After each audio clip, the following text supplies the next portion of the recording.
Olá, bom dia, meus irmãos, minhas irmãs. Estamos mais uma vez aqui para estudarmos a palavra de Deus, a nossa escola bíblica online. E aí eu já queria convidar você aí a se juntar com sua família, você que está aí diante da mesa já tomando o seu café, ou você que já tomou.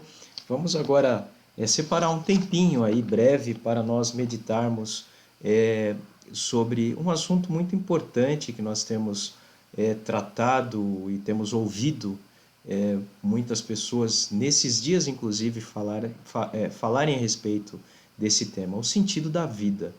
E nós pretendemos, a partir de hoje, nós iniciaremos essa série de estudos, abordar alguns assuntos que têm, de certa forma, incomodado as pessoas desde quando elas existem. A filosofia, a ciência, a religião, cada um desses segmentos do saber tentam dar respostas à procura, ao entendimento do sentido da vida para o ser humano. Então, queria que você, então, aí pudesse já ir se acomodando onde você estiver, pegue aí a sua Bíblia, nós vamos ler alguns textos que são importantes e que servem para nós basearmos as respostas que nós queremos dar sobre este sentido da vida. Somos cristãos e, portanto, somos criacionistas e entendemos que Deus é o Criador de todas as coisas. E ainda que haja outro tipo de ensino, é importante que nós o conheçamos, mas a nossa fé, a nossa sustentação, ela está no fato de que Deus criou, é o Criador de todas as coisas. Ele é quem cria e Ele é quem sustenta todas as coisas que criou. Ele é o nosso Criador, nós somos as suas criaturas. E você então pode estar se perguntando, ou já ouviu alguém se perguntar, sobre qual a razão, qual o propósito de você ter sido criado, ou de você ter nascido, ou pessoas terem nascido. Tem um jornalista britânico que certa vez ele escreveu um artigo em uma revista inglesa e ele diz assim: falando francamente, será que antes de morrer eu tenho tempo de descobrir por que nasci? Por que eu preciso saber o porquê do meu nascimento?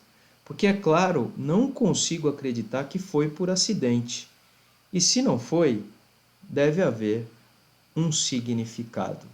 Então ele fazia perguntas, mas ao final ele diz que se ele nasceu é porque havia um propósito, havia um significado para a sua vida. Então eu queria orar com você nesta oportunidade para que o Senhor Deus possa falar ao seu coração, falar ao coração de você que está nos assistindo, e se você quiser, fique à vontade para compartilhar aí o link dessa transmissão com seus amigos, com seus familiares, a fim de que eles também possam acompanhar esta reflexão deste nosso encontro. Vamos orar? Muito obrigado, Senhor, meu Deus, por mais um dia que o Senhor nos deu, mais um dia de vida. Muito obrigado porque o Senhor nos criou, o Senhor nos formou e nisso nós cremos.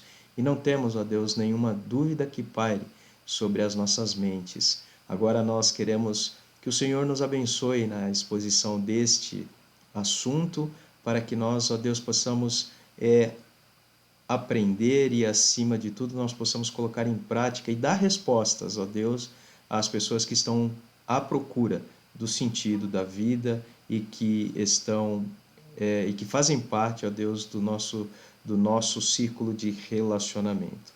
Fica, Senhor, conosco, abençoa as famílias e as pessoas que nos assistem nessa oportunidade, em nome de Jesus que oramos. Amém.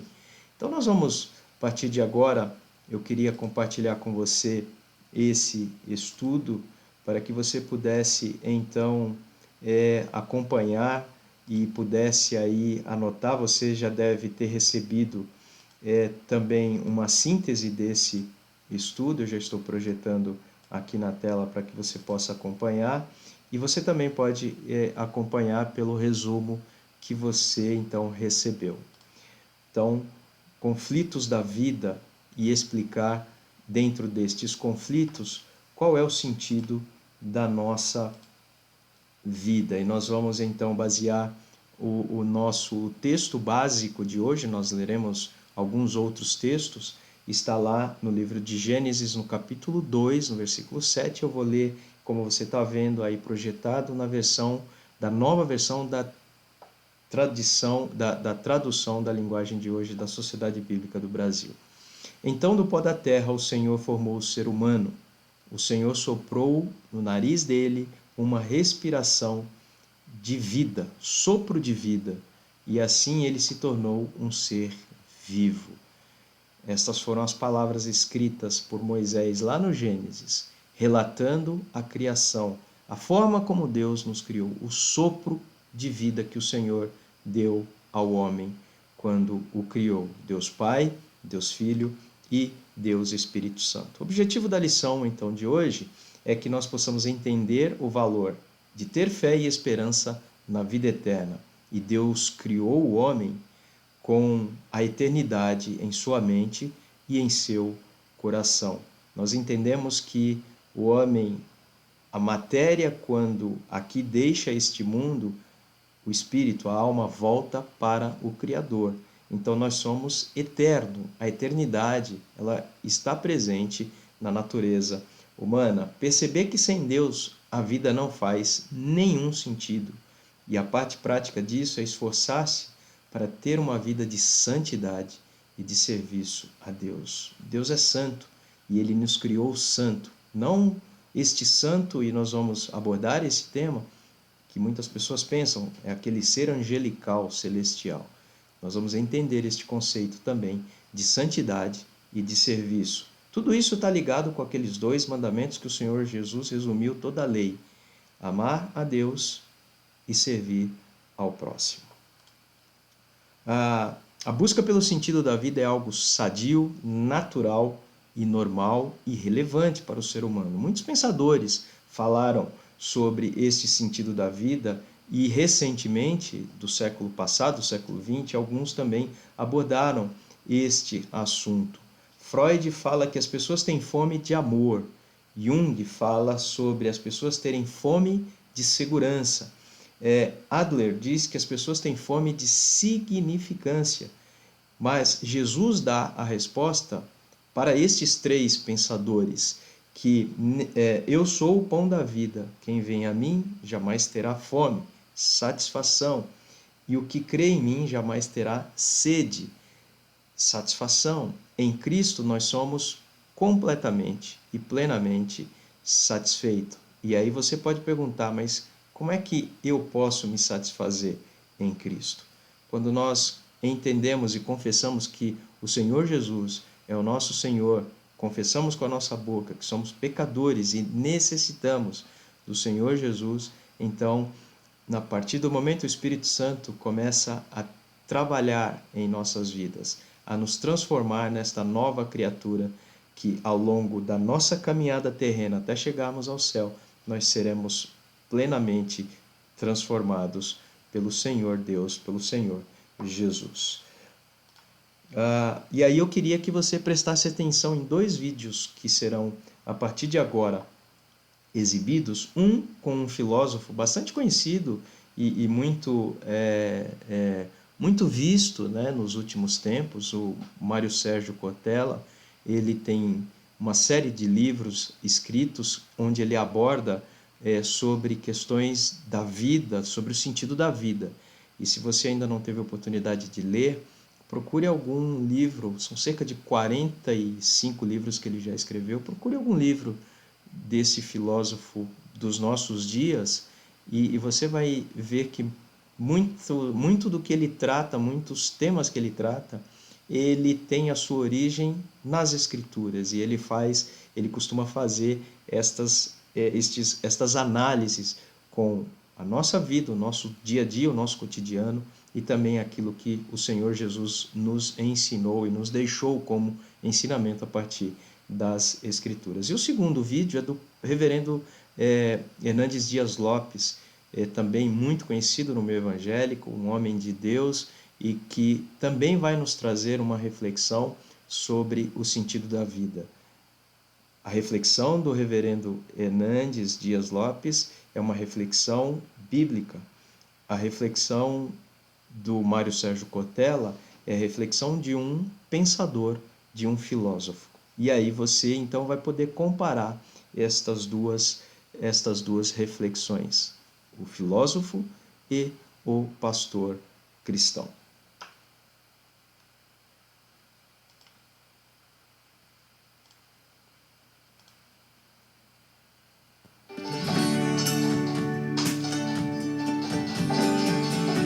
Uma das melhores coisas na vida é a procura de sentido para a própria vida. Nós somos um ser que é capaz de perguntar por que é que existe.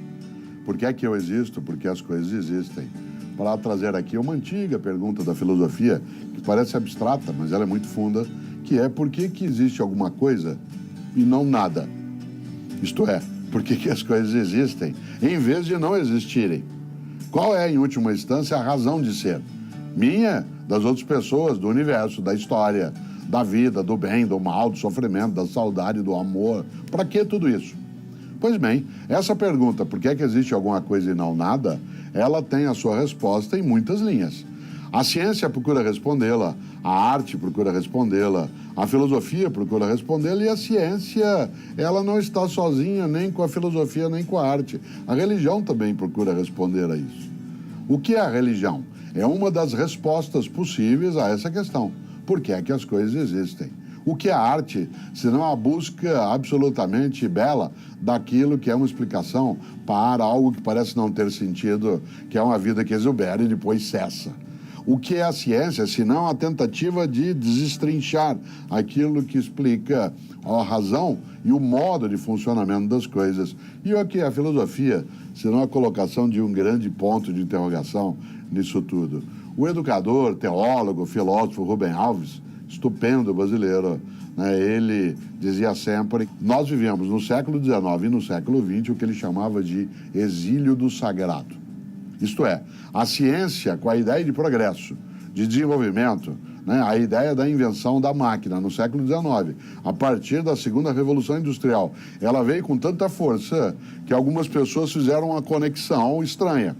Colocaram a arte, a filosofia, a religião de lado, exiladas, entendendo, inclusive, né, que filosofia era coisa de desocupado, que a arte era coisa de desocupado e que a ideia de religião era coisa de ignorante.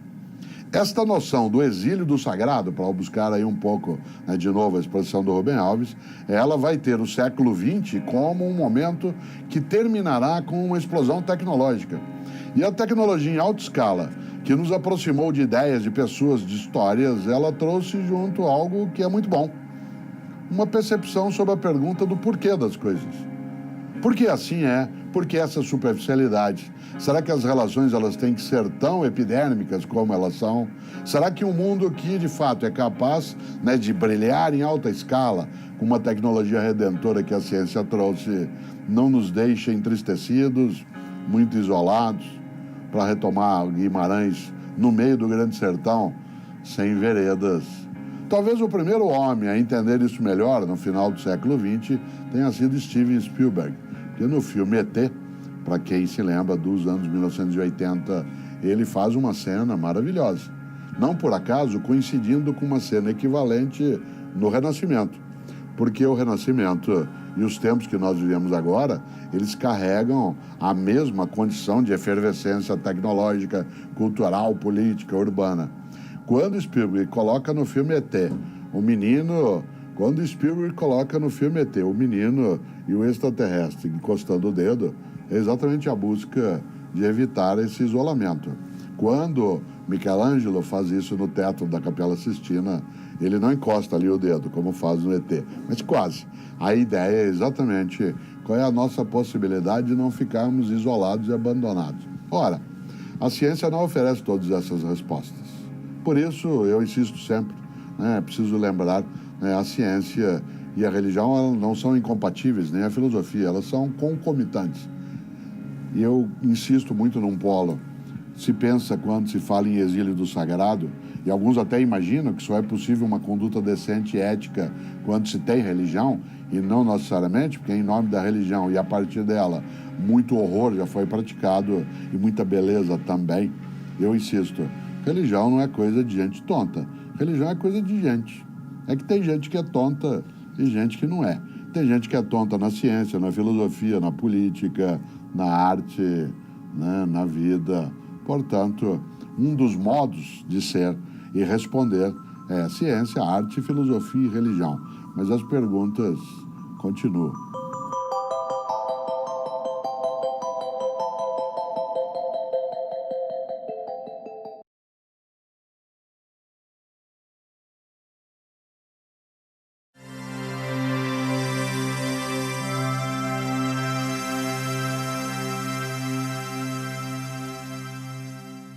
Eu queria lhe fazer uma pergunta. Para você, qual é o sentido da vida? Por que você vive? Para que você vive? O pensador da antiguidade disse que as grandes e maiores perguntas da vida são essas: de onde eu vim? Quem eu sou? Por que eu estou aqui? Para onde eu estou indo? Eu quero lhe responder que você veio de Deus. Você é feitura de Deus. Você está aqui para glorificar a Deus e você deve ir para a glória. A vida tem sentido.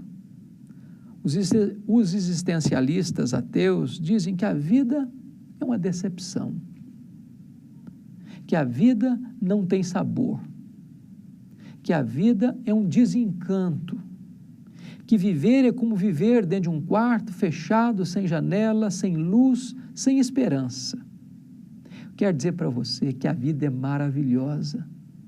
A vida é uma dádiva de Deus, é um presente de Deus. Viver é um privilégio. A vida é encantadora. A vida é uma bênção. Você viver é um milagre de Deus. Deus criou você, Deus sustenta você, Deus dá a você o ar que você respira, é Deus quem lhe dá saúde, é Deus quem lhe dá paladar, é Deus quem coloca em sua mesa o pão de cada dia, é Deus quem dá a você a capacidade de desfrutar dos diversos sabores. Deus fez todas essas coisas para o seu aprazimento, para que você seja feliz.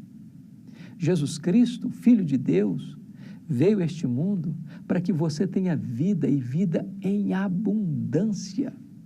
Então, pare de murmurar, pare de reclamar da vida, pare de flertar com a morte, pare de viver uma vida densa, de tristeza, de desânimo, de desesperança.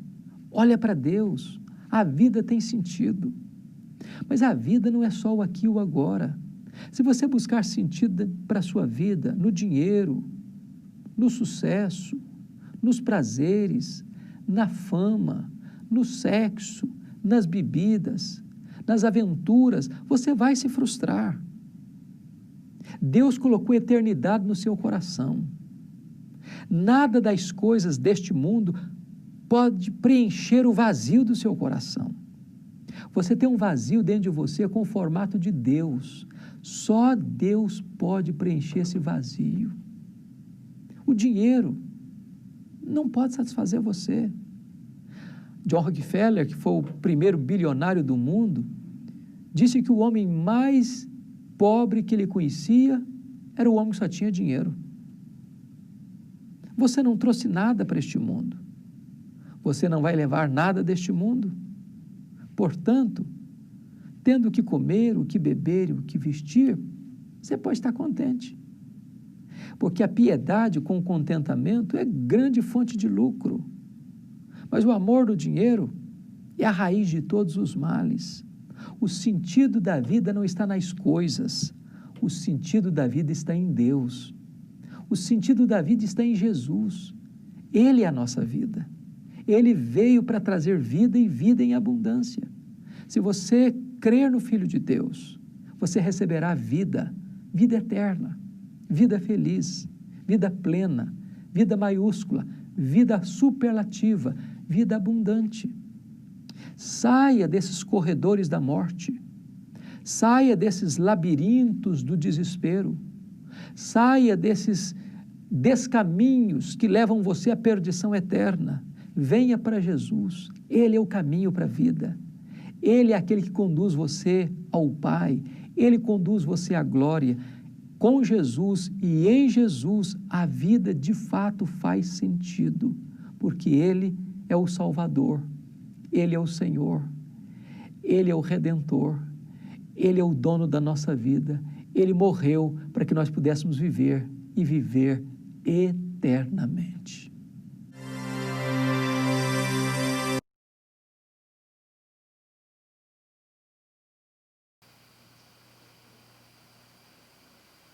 Então estão esses dois vídeos que nós acabamos de assistir.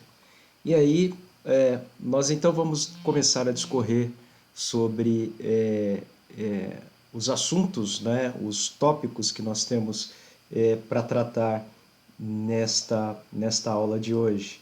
E aqui nós vamos então tentar nesse primeiro tópico, 3 tópicos, subtópicos, que falam a origem da vida é Deus, e nós ouvimos isso aqui neste último vídeo do reverendo Hernandes. O propósito da vida é a glória de Deus, e o sentido da vida é a paz com Deus. Por que então nós vamos entender que a origem da vida é Deus? Porque Ele é o Criador de todas as coisas, e nós podemos ver isso lá no livro do Gênesis, quando é narrado o relato da criação do homem. Mas também no Novo Testamento, Paulo, apóstolo, ele diz que para que nós possamos entender isto, nós precisamos tentar chegar ao conhecimento de Deus. Mas o homem por si só, ele não chega a este conhecimento pelas suas próprias forças, e ele justifica isso lá em 1 Coríntios capítulo 1, versículo 21, quando ele afirma que pois Deus, na sua sabedoria, não deixou que os seres humanos o conhecessem por meio da sabedoria deles.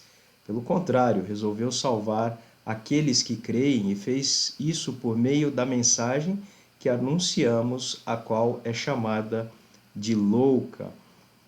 Paulo afirma que Deus não deixou que os seres humanos o conhecessem através da sua sabedoria, da sua própria sabedoria.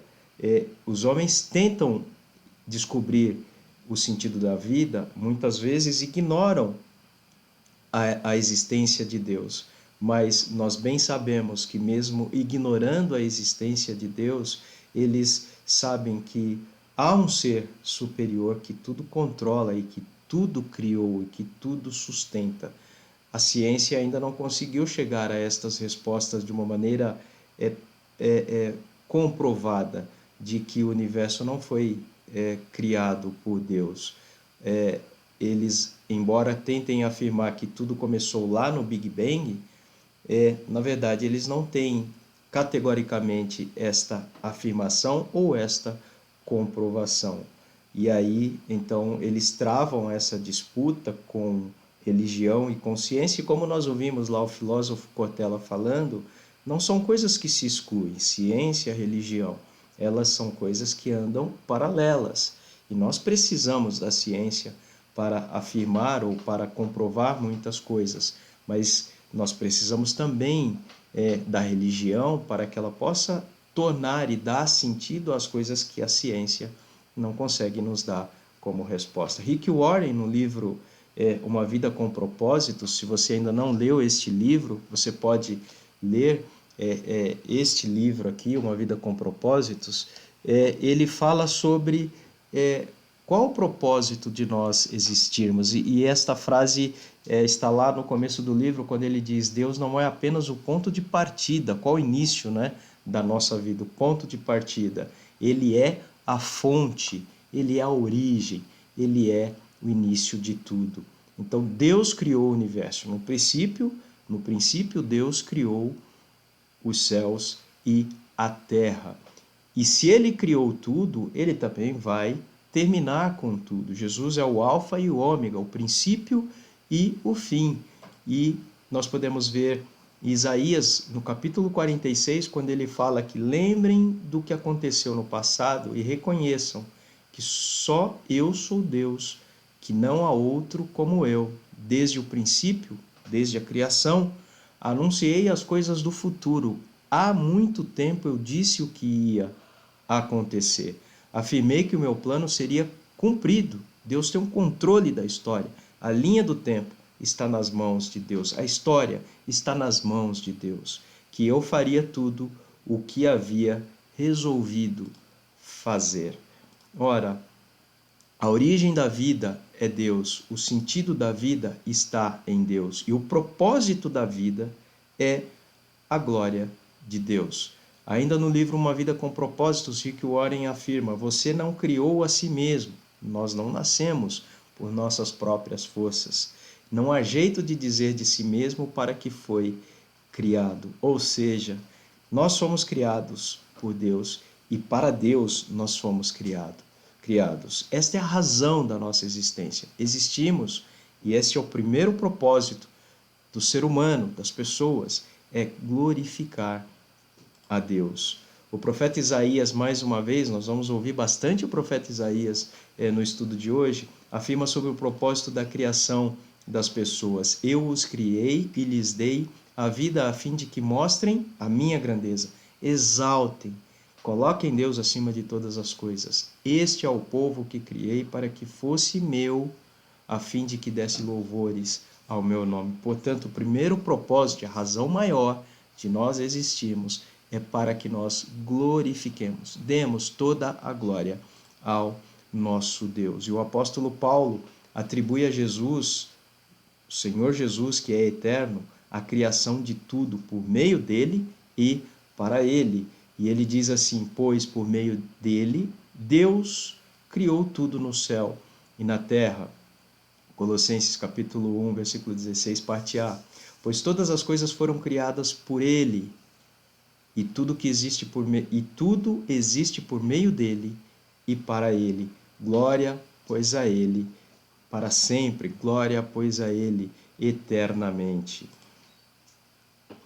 O que nós podemos então tirar como proveito e como aplicação nesta primeira parte da lição de hoje, deste estudo de hoje, é que se você se concentrar em si, jamais desvendará o propósito da vida. Eu não posso pensar somente em mim, eu não posso colocar o homem como o centro do universo. Deus é o centro de todas as coisas, Deus é a origem de todas as coisas, Deus é o marco zero de todas as coisas. Você foi feito por Deus e para Deus, e enquanto não compreender isso, a vida não terá sentido. Por isso que o reverendo Hernandes ele fala que há um vazio dentro do homem do tamanho ou no formato de Deus, porque as pessoas estão procurando encontrar no próprio homem a resposta para o sentido da vida e estão procurando no lugar errado. Outra coisa que Deus, ele não está interessado em nosso conforto. E aí você pode achar essa frase forte, mas Deus está interessado em nosso crescimento, sim. Deus nos criou para que nós pudéssemos viver para Ele e crescermos como pessoas saudáveis, como varões, mulheres, homens, que cheguem à perfeição na medida em que estamos em nossa caminhada terrena. E esta perfeição se dará quando estivermos nos céus, morando com o Senhor. Portanto, há muita gente que acha que deveria ter, ou viver, ou não deveria ter nascido na família que nasceu, ou no país que nasceu, e que merecia sorte melhor, ou que merecia uma vida melhor. Lembre-se de que você nasceu onde deveria nascer, na família que deveria nascer, portanto, pare de reclamar e passe a encontrar um sentido para a sua vida onde você está, onde você se encontra. Terceiro tópico desta primeira abordagem que nós estamos falando sobre o que é a vida, o sentido da vida é a paz com Deus. E nós bem sabemos que esta paz, ela foi quebrada, ela foi rompida lá no Éden, quando Adão e Eva desobedeceram a Deus. E o profeta Isaías, ele traz um texto bastante conhecido sobre esta separação que o pecado nos causou, pois são os pecados de vocês que os separam do seu Deus. São as suas maldades que fazem com que ele se esconda de vocês e não atenda às suas orações. O homem vive em busca de paz e não tem buscado a paz em Deus, portanto, ele tem sido atribulado e ele tem sido consumido por estas perguntas que ele não consegue achar respostas. Qual o sentido da vida? O que é a vida? O que é a minha vida? E por que eu estou aqui? E muitas vezes, e na maioria das vezes, as pessoas não têm encontrado estas respostas porque ainda não reconheceram que na vida que levam há coisas que precisam ser corrigidas, há pecados que precisam ser tratados, há pecados que precisam ser confessados, para que você comece a encontrar o verdadeiro sentido da sua vida e da sua existência. O apóstolo Paulo fala que, embora o pecado tenha rompido esta relação com Deus, Jesus Cristo, através do seu sacrifício, nos reconciliou com Deus e, portanto, restabelece esta amizade que tinha o homem com Deus, quando todos os dias o Senhor ia encontrar com o homem lá no Jardim do Éden, com o homem e com a mulher, para dialogar com eles. Quando quebrada, veio Jesus e então restabelece esta amizade, a saber que Deus estava com Cristo reconciliando consigo o mundo, não levando em conta os pecados. Jesus morreu no meu lugar. Ele não levou em conta o meu pecado, não levou em conta o seu pecado. Ele se entregou e levou o meu, o seu, o nosso pecado sobre si. O pecado dos seres humanos, e nos confiando a palavra da reconciliação. Essa palavra é muito importante porque ela nos religa, ela nos traz de volta e ela nos torna de volta como pessoas aceitáveis diante de Deus, porque a ira de Deus, o pecado que estava em nós, ele foi aplacado lá na pessoa de Cristo Jesus quando ele estava lá na cruz. Quando ele então, ele olha para Deus e fala: Senhor Deus meu, por que me desamparaste? Ali Jesus estava levando o pecado de todos nós. E ao morrer e ao ressuscitar, nós somos então reconciliados, nós somos religados com o nosso Deus a partir do momento que nós o confessamos, que nós cremos que Ele é o nosso Salvador e que Ele pode nos purificar deste pecado. A paz com Deus, portanto, é um sentido, é um dos sentidos, ou é algo que dá sentido às nossas vidas. E a Paulo, mais uma vez, ele fala que há promessas de Deus para seus filhos, para que vivam em paz. Já que fomos reconciliados e fomos aceitos por Deus, pela nossa fé, temos paz com Ele por intermédio de nosso Senhor e Salvador, Jesus Cristo. Agostinho, Santo Agostinho, teólogo, um dos maiores pensadores do cristianismo, ele declarou que só há descanso e paz em Deus. Só há descanso e paz em Deus. Tu nos criaste para ti e o nosso coração vive inquieto, enquanto não repousar em ti. Portanto, somente em Deus nós encontramos esta paz de espírito. Não uma paz que significa que daí para frente não teremos mais problemas, mas em meio aos problemas nós sabemos que podemos lidar com eles, porque Deus está conosco e Deus vai nos conduzir diante das situações adversas e das crises que enfrentamos na vida.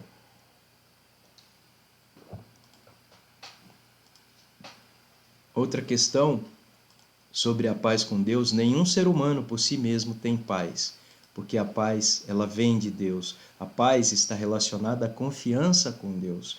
Tu, ó Senhor, das paz e prosperidade às pessoas que têm uma fé. Vejam que a fé é sempre um elemento presente na busca de descobrir o sentido da vida e do que é a vida para o ser humano. É preciso acreditar no Criador para encontrarmos o sentido da vida, para encontrarmos a paz com Deus e com as pessoas.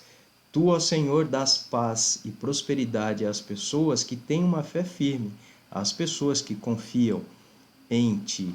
E Paulo fala sobre a paz que o próprio Jesus, enquanto esteve aqui, pregou sobre a paz e evangelizou com a paz e sobre a paz. Assim, Cristo veio e anunciou a todos a boa notícia, a boa nova do Evangelho, a boa nova de paz, tanto a vocês, os não-judeus que estavam longe de Deus, como aos judeus que estavam perto dele. Por fim, o próprio Jesus falou sobre paz quando ele declara que deixo-vos a paz, a minha paz vos dou, eu não a dou como o mundo oferece, o mundo a dá.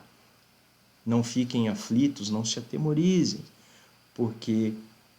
e não tenham medo, porque eu estou com vocês e eu lhes darei esta paz. Assim diz o Senhor, palavras do Senhor Jesus aos seus seguidores, aos seus discípulos. E se você é um discípulo de Jesus, você precisa crer nestas palavras do nosso Senhor. Segundo item que nós vamos abordar aqui, nós somos criados para ser eterno, nós somos criados para ser santos e nós somos criados para ser servos. Albert Einstein diz que Deus não joga dados, é verdade, mas certamente joga xadrez. E aqui ele está fazendo talvez uma brincadeira, ele tentou fazer. Não joga dados porque Deus não trabalha com probabilidades ou com estatística. Deus, ele, como nós lemos alguns versos atrás em Isaías, ele conhece todas as coisas, ele tem o controle de todas as coisas. Aliás, ele sabe,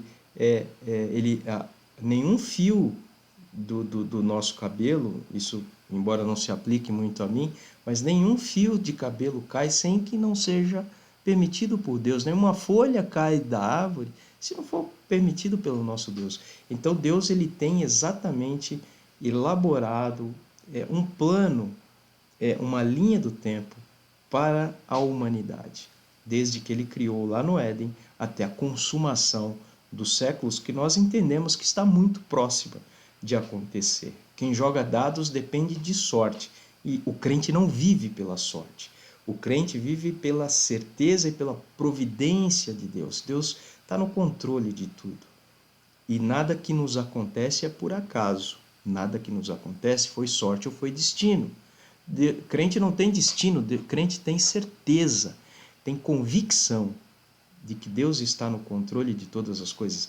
Obviamente que nós não podemos deixar de nos colocarmos neste contexto. Há coisas que dependem de nós fazermos, sim, mas quando as coisas se desviam da rota que Deus havia planejado para nós, o próprio Deus, nesse desvio, ele torna estas coisas, ele torna este mal, ou este desvio, em coisa boa para nós, porque ele está no controle de tudo. Há decisões que tomamos e que nós precisamos tomar essas decisões, mas que Deus vai estar ao nosso lado, ainda que não tenha sido uma boa decisão, ainda que não tenha sido algo que nos trouxe ou nos levou para o caminho que nós imaginávamos que levaria.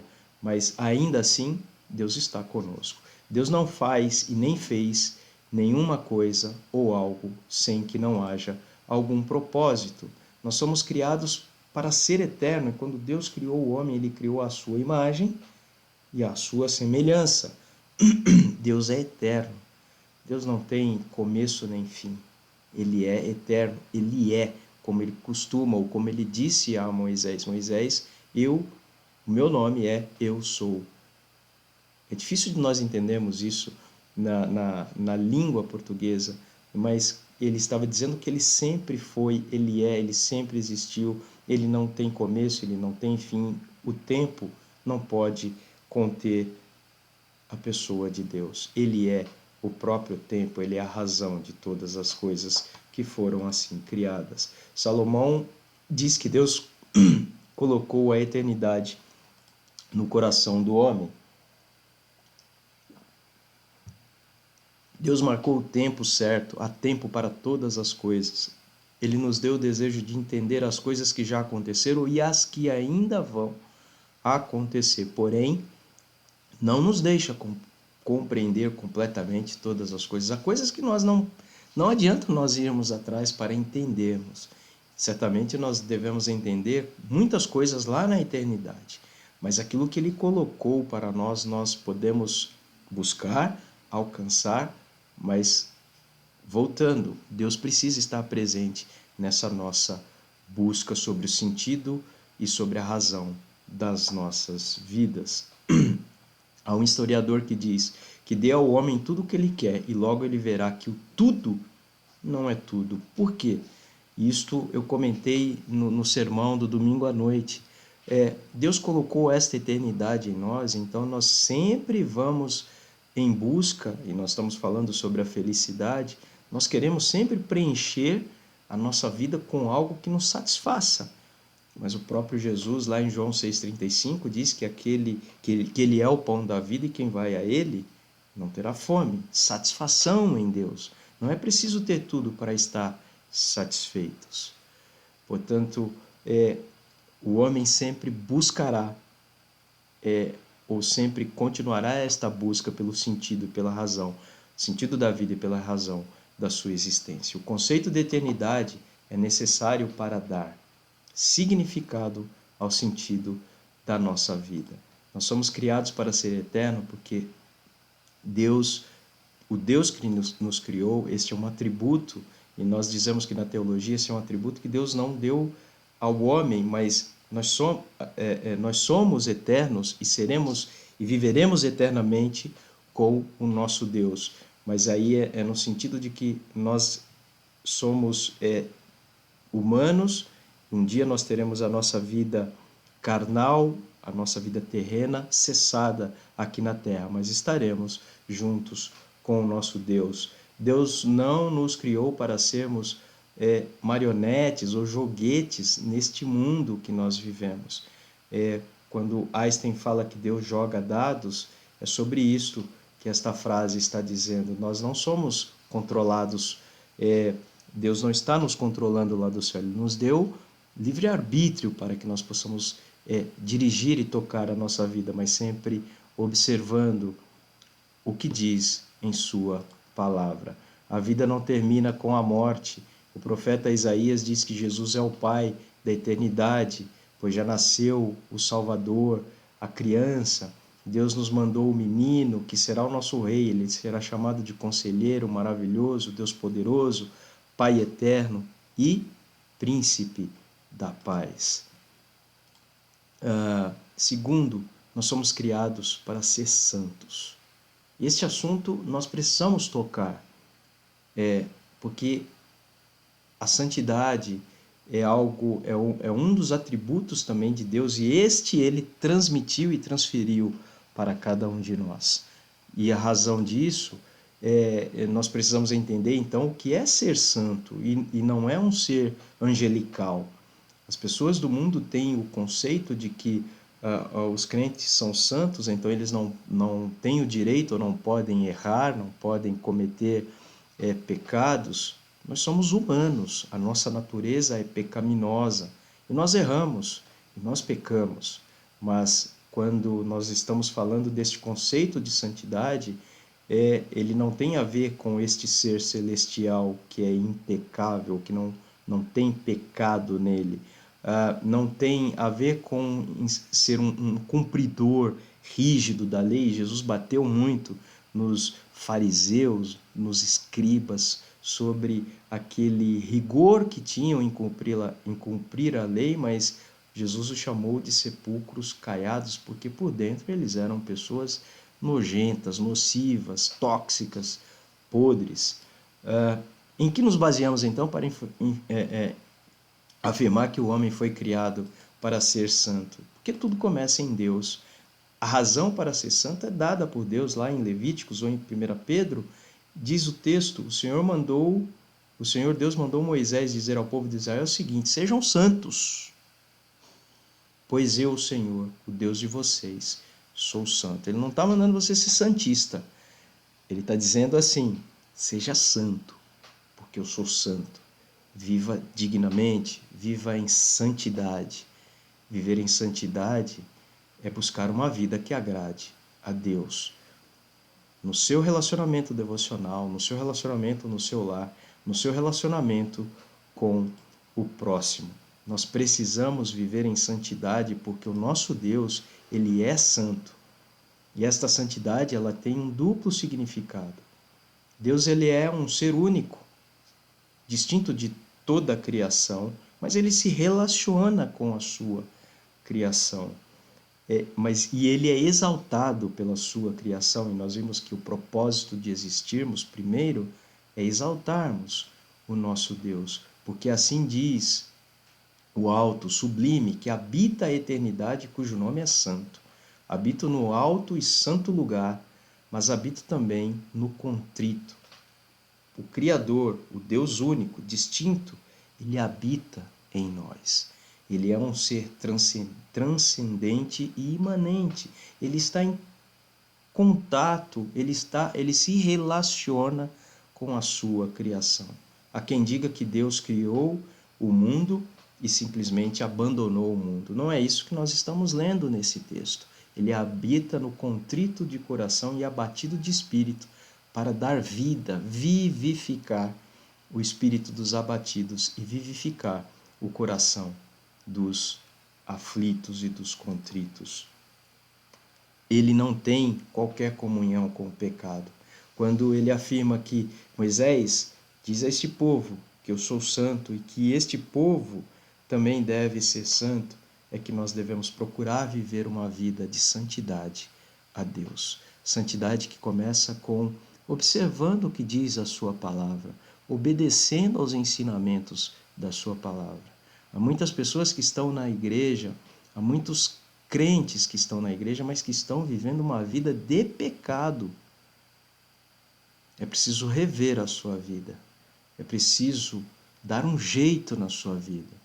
É preciso tomar a decisão, tomar o contorno, o retorno, e nós estudamos o retorno à santidade no ano passado, que fala sobre que aborda sobre estas questões. Você pode estar na igreja, tem uma canção que diz: não adianta ir à igreja, cantar uma canção, entregar o seu dízimo, se a sua vida não está como Deus quer que ela esteja. Se você está vivendo em pecado, em relacionamentos que desagradam a Deus, em relacionamentos que ferem os princípios bíblicos, e você tem sido apontado por pessoas que falam: olha, aquele lá é um crente, mas veja como ele age, veja como ele fala, o jeito dele falar, o jeito dele se expressar, a forma como ele vive. Você precisa se voltar para Deus, corrigir a sua vida. Há muitas pessoas em que o pecado já cauterizou na mente e no coração dessas pessoas, e elas não percebem mais que estão em pecado. É preciso voltar-se para Deus, é preciso ser santo, como Deus é santo. Por isso, vocês que têm entendimento, me escutem. Longe de Deus o praticar ele a maldade, e longe do Todo-Poderoso em praticar ele a injustiça. E aqui eu trouxe esse texto de Abacuque que fala sobre Abacuque estava inconformado diante de tanta maldade, de tanta coisa que estava acontecendo nos seus dias, e ele fala: Senhor, tu és tão puro de olhos que não podem suportar o mal nem tolerar a opressão. Por que então toleras os traidores e te calas quando os perversos devoram aqueles que são mais justos do que eles? Havia nos dias de Abacuque dias terríveis, a corrupção, a maldade humana dominando, e Abacuque então faz este questionamento a Deus: Senhor, como o Senhor permite um Senhor santo, como o Senhor é, como permite que o ímpio faça com que o justo, o santo, aquele que o Senhor separou, sofra tanto o mal? Nós somos criados para ser santos e também nós somos criados para ser servos de Deus, consequência do nosso relacionamento com o nosso Deus. Ao criar o homem no Éden, a Bíblia afirma que o propósito de Deus era para que o homem servisse, trabalhasse. Uma vez eu ouvi uma frase de um pastor que disse assim: se no céu nós não tivermos trabalho para fazer, o céu vai ser um inferno. O ócio horrível. Certamente nós estaremos no céu com o nosso Deus e nós teremos muitas coisas para fazer, mas enquanto não chegarmos lá, há muita coisa que fazer aqui. Amar a Deus, adorar a Deus, glorificar a Deus e servir ao nosso próximo. Você pode servir ao seu próximo, você pode servir na sua casa, você pode servir na igreja, você pode servir fora da igreja. Para isso você existe. O Senhor Deus tomou o homem e colocou no Éden para que ele pudesse cultivar e guardasse o jardim do Éden. Deus deu responsabilidade, deu atribuições ao homem. Ao confessar Jesus como Senhor, naturalmente, nós nos colocamos na posição de servo. E sabem por quê? Porque o próprio Jesus se colocou nesta posição. Ele abriu mão de ser Deus. Ele habitou entre nós, cheio de graça. E ele então se entregou e ele foi obediente, como diz lá em Filipenses capítulo 2, ele foi obediente até a morte e morte de cruz, e Deus o exaltou sobremaneira para que o nome de Jesus, toda língua, toda raça, todos confessem que ele é o Senhor, que ele é o Salvador. O próprio Jesus se fez servos. Somos feitura dele, criados em Cristo Jesus para boas obras, as quais Deus de antemão preparou para que andássemos nela.